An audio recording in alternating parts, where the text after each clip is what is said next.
And Americans are raising a glass to their spirits. Sales of whiskey shot up 30% over the past decade.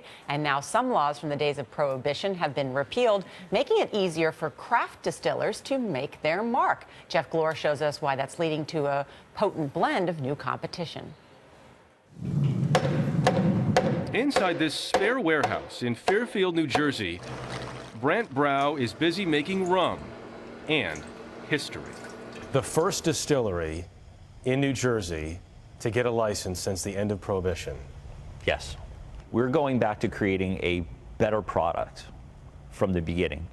In early America, rum was an unmistakable companion for our founding fathers, before whiskey really took over in the 1800s. And back then, much of the liquor was made in small batches. Today, that craft spirit is back and in high demand.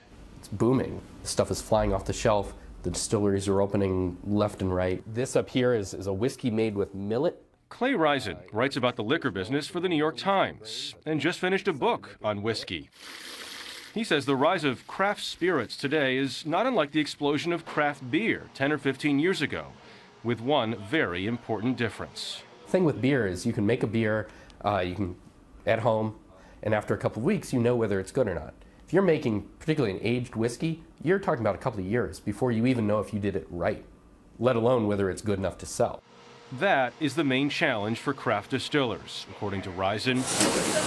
He says the traditional liquor brands, with time on their side, still make a very high-quality product. The competition is stiff. Still, the craft sector has more than doubled in just the past 2 years, from 90 operations in 2010 to 180 in 2012. Are you able to keep up with demand right now? Unfortunately, we're not. After Prohibition... Derek Bell, who runs the 5-year-old Corsair distillery in Nashville, Tennessee, made a name for himself with catchy labels and unusually distinct spirits. Whiskey made from quinoa, not just corn or barley. Absinthe and red. Moonshine that is pumpkin spiced. I think we have shaken up the industry quite a bit. For a long time, all the products coming out of the bigger boys were very self-similar and very much the same. All of a sudden, they're changing quite a bit too, and I think that's definitely attributable from the craft distillers, because we're taking a lot more risks. We're creating much different, very unusual spirits. A Scotch fan will love this. The new variety of liquors has brought a renewed interest to specialty spirit bars, and we join Risen for a tasting at New York's Flatiron Room. Smells very rich. Which has more than 700 different whiskeys, many of them craft.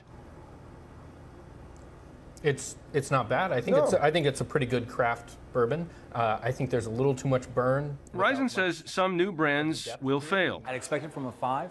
But most have the right markets and the right mindset to succeed. They come to it with a passion, and even if they don't necessarily have the skills, they have something driving them, and they develop the skills. But it's that drive that gets them there. So what we're doing is we're making a hopped whiskey. The big boys, are they scared? They better be. Craft distillers like Bell and Brow have already sold more liquor than they've made. This is what our label is going to look like. Both betting big money on small craft brands. For CBS This Morning, Jeff Glor, Nashville, Tennessee.